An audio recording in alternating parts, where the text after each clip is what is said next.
Shalom Race Eagles, kita akan mulai ibadah hari ini. Mari siapkan hatimu, kita menyembah Tuhan bersama-sama.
mengucap syukur Tuhan buat hari ini. Terima kasih ya Bapa. Kami siap diberkati lewat firman Tuhan. Tuhan pakai hamba-Mu yang akan berbicara dan kami semua yang mendengar. Biar kami semua diberkati oleh firman-Mu. Terima kasih ya Tuhan. Hanya di dalam nama Tuhan Yesus kami berdoa. Haleluya. Amin.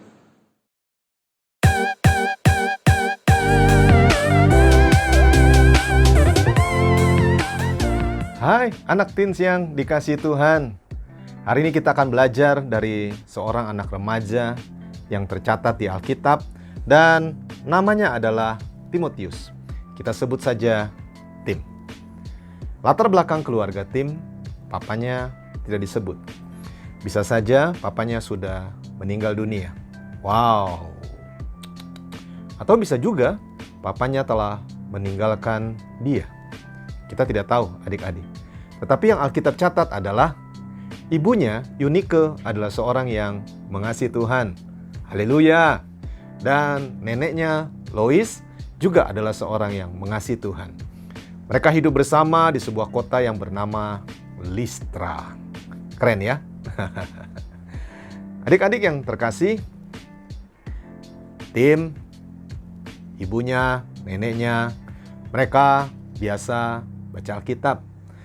Mereka sering sharing firman Tuhan. Iman neneknya tumbuh, iman ibunya tumbuh, dan iman Tim juga tumbuh. Mereka suka meluangkan waktu bercakap-cakap tentang Tuhan, tentang firman-Nya. Itu adalah masa-masa yang indah bagi seorang anak remaja yang bernama Tim. Sama seperti adik-adik mungkin senang meluangkan waktu bersama dengan teman-temanmu pada saat engkau bersenda gurau bersama-sama, bahkan membahas satu hal yang engkau sukai. Tapi Tim, dia menyukai firman Tuhan. Wow. Suatu hari, Tim mulai merenungkan tentang Mesias. Sebab Mesias atau Juru Selamat juga tercatat di dalam Alkitab. Firman Tuhan yang dia pelajari. Dan dia tidak tahu siapa itu Mesias yang akan menyelamatkan seluruh umat manusia. Kita masuk babak yang kedua.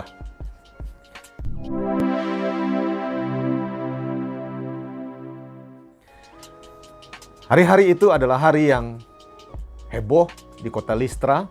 Kenapa? Karena ada seorang hamba Tuhan yang bernama Rasul Paulus berkunjung ke sana. Dan Tim hari itu, adik-adik tahu? Dia terheran-heran mendengar ada seseorang yang bercerita tentang Mesias, Juru Selamat, umat manusia yang datang untuk menebus dosa manusia. Tim terheran-heran. Pada saat orang itu yang bernama Rasul Paulus, dia berkata, nama Mesias itu, Juru Selamat itu adalah Yesus. Dan Mesias itu sudah datang ke dalam dunia. Hah? Excuse me, what? Kira-kira Tim berkata demikian. Bisakah aku mengenal Mesias itu? Lalu kemudian Tim, dia minta waktu kepada Paulus untuk ada bersama-sama dengan dia, mengajar dia tentang Tuhan. Paulus terkesan dengan Tim, seorang anak remaja yang mencari Tuhan. Apakah adik-adik mencari Tuhan? Wow, kakak percaya. Adik-adik semua pasti juga mencari Tuhan. Semua sepakat, katakan yes. Mari kita lanjutkan adik-adik yang dikasihi Tuhan. Timotius adalah seorang yang suka belajar firman Tuhan. Dia kelak diangkat anak oleh Rasul Paulus menjadi anak rohaninya. Tim suka meluangkan waktu bersama-sama dengan Rasul Paulus. Dia tercengang-cengang, dia terheran-heran melihat hal-hal yang indah yang telah terjadi. Masa-masa yang begitu indah, dia ada bersama dengan Rasul Paulus. Dia lihat adik-adik, firman yang diajarkan oleh Rasul Paulus bukan cuma sekedar teori, tapi juga adalah praktek. Bayangkan adik-adik ya, mungkin engkau menyukai satu pelajaran yang disebut prakarya.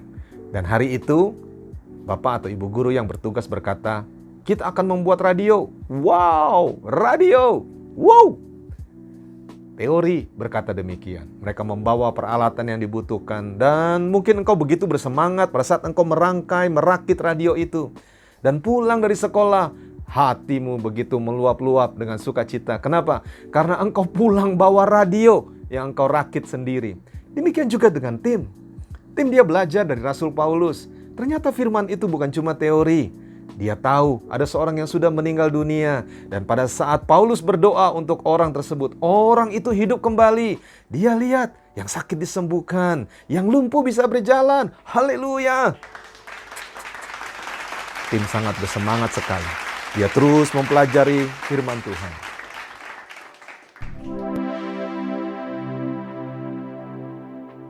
Adik-adik yang dikasihi oleh Tuhan, apakah Tim di masa remajanya dia tidak punya kelemahan? Dia punya kelemahan. Kelemahannya ini adik-adik, dia takut. Kakak nggak tahu adik-adik takut tentang apa. Ada orang yang takut dengan gelap, ada yang takut dengan laba-laba, ada yang takut dengan tikus, ada yang takut dengan kecoa, ada yang takut dengan ketinggian, ada yang takut dengan apa? Dengan virus, dengan bakteri. Bahkan ada yang takut keluar rumah karena apa? Pandemi. Setiap orang punya rasa takutnya masing-masing. Tim, dia juga punya rasa takut. Apa yang membuat dia takut? Dia takut sesuatu. Dia takut kelak apabila dia bercerita tentang Tuhan. Seperti Rasul Paulus bercerita tentang Tuhan. Orang-orang tidak mau mendengarkan dia. Tim mulai mengerti bahwa ada orang-orang yang menganggap dia rendah. Kenapa? Karena dia muda. Lalu Paulus menasihati dia. Tim, janganlah seorang pun menganggap engkau rendah karena engkau muda. Engkau harus jadi teladan bagi mereka. Engkau harus memperlihatkan bagaimana Kristus hidup di dalam hidupmu. Yes! Tim sangat bersemangat adik-adik. Dan dia mengaminkan apa yang Rasul Paulus katakan. Adik-adik boleh baca firman-Nya di 1 Timotius pasal 4 ayat yang ke-12. Adik-adik yang terkasih, adik-adik tahu? Tim juga punya hal yang kedua yang sering dialami oleh banyak anak remaja, yaitu apa? Sama seperti kalian. Tim punya rasa malu, adik-adik. Dia malu, mungkin juga dia sungkan. Mungkin dia nggak enak hati. Mungkin dia rasanya orang Jawa bilang paisengki, adik-adik. Adik-adik tahu rasa nggak enak hati, rasa sungkan itu berawal dari rasa malu, adik-adik. Pernahkah adik-adik merasa malu? Seandainya engkau cerita tentang Tuhan, nanti bagaimana pendapat teman-temanmu? Mungkin mereka akan berkata, wah udah jadi pendeta lu. Wah lu jadi pendeti lu. Kalau lu perempuan, lu jadi pendeti lu. Lalu kemudian engkau merasa malu, engkau merasa sungkan. Apalagi temanmu berkata, so suci lu, gua tahu siapa lu. Adik-adik yang terkasih, dengarkanlah. Timotius di masa remajanya, dia juga mengalami hal-hal yang demikian. Tapi dia ingat, Rasul Paulus berkata, janganlah engkau malu bersaksi tentang Tuhanmu. Adik-adik, juga janganlah engkau malu bersaksi tentang Tuhanmu. Ceritakan saja apa yang kau alami bersama-sama dengan Tuhan. Mungkin ada yang berkata, tapi Kak, aku belum sempurna. Aku belum mengenal Tuhan lebih dalam. Aku tidak seperti Rasul Paulus. Adik-adik, dengarkanlah. Jangan tunggu sampai engkau sempurna. Bergeraklah, majulah, ceritakan tentang Tuhan Yesus kepada banyak orang, kepada keluargamu, kepada teman-temanmu, sahabatmu, orang-orang yang kau jumpai. Ceritakanlah, jangan takut, dan engkau akan melihat firman Tuhan itu bukan cuma jadi teori, tapi firman itu bisa dipraktekkan. Engkau akan melihat orang-orang sembuh. Pada saat engkau berdoa buat seseorang, orang itu sembuh. Pada saat engkau berdoa untuk orang yang lemah hatinya, orang itu sembuh. Di luar sana, adik-adik, ada teman-temanmu yang punya masalah dengan orang tuanya. Di luar sana, ada teman-temanmu yang sedang hatinya kosong. Di luar sana, ada teman-temanmu yang bahkan tidak tahu kalau dia mati, nanti dia pergi kemana. Di luar sana, ada teman-temanmu yang bicaranya tak terkontrol. Bahkan mereka seringkali menyebut kata-kata kebun binatang keluar dari mulutnya. Ada anak-anak yang tidak sopan dengan orang tuanya dan tidak mengasihi keluarganya. Adik-adik, dengarkanlah. Jangan tunggu sampai engkau sempurna. Layanilah Tuhan. Bersaksilah, berceritalah tentang Tuhan. Kemanapun engkau pergi, maka kasih karunia Tuhan, kuasa Tuhan akan menyertai Engkau. Berikan tepuk tangan yang kuat buat Tuhan kita yang baik. Haleluya. Wow. Kakak sudah mau selesai. Bagaimana dengan akhir hidup dari Timotius? Adik-adik tahu, ada masa-masa Paulus, dia tidak berjalan bersama dengan Timotius. Mereka terpisah dengan jarak. Tapi Timotius, adik-adik tahu, sekali lagi, dia suka belajar firman Tuhan. Dia belajar dari seorang rasul yang bernama Paulus. Paulus seringkali menulis surat-surat. Ada surat kepada jemaat di Roma, Korintus, bahkan surat kepada Timotius. Dan Timotius mempelajari hal itu dengan sangat baik. Itu jadi pedoman dalam kehidupannya sebagai anak muda. Maukah adik-adik juga belajar firman Tuhan seperti Timotius?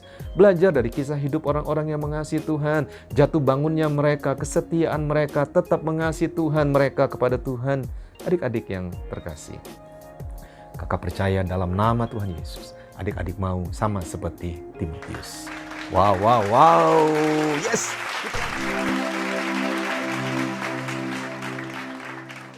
Kita lanjutkan adik-adik. Kelak Timotius dia beranjak dewasa. Paulus menetapkan Timotius untuk ada di sebuah kota yang bernama Efesus. Efesus itu kota besar.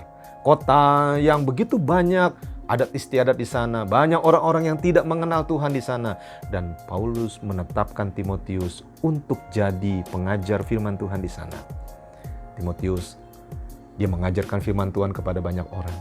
Bagaimana orang-orang diubahkan, bagaimana orang-orang disembuhkan, bagaimana orang-orang dipulihkan, bagaimana orang-orang yang tadinya seharusnya pergi ke neraka, mereka sekarang banyak yang pergi ke surga. Haleluya! Adik-adik, tetap semangat mengikuti Tuhan. Paulus mengerti bahwa ada potensi yang besar dalam diri seorang anak remaja yang bernama Timotius. Dengarkanlah, pasang telingamu. Hari ini juga Tuhan tahu, engkau punya potensi yang besar. Engkau bukan remaja yang biasa-biasa. Engkau remaja yang luar biasa. Katakan wow. Cintailah Tuhan. Belajarlah firman Tuhan baik-baik. Belajar dari kisah hidup hamba-hamba Tuhan yang mengasihi Tuhan. Dan teruslah bersaksi sampai nanti Tuhan datang. Jemput kita semua di awan-awan permai, kekal sampai selama-lamanya. Maju terus dalam Tuhan. Tuhan Yesus memberkati anak teens berlimpah-limpah. Shalom. Teman-teman, mari kita berdoa. Tuhan, terima kasih Tuhan atas firman yang telah Kau sampaikan.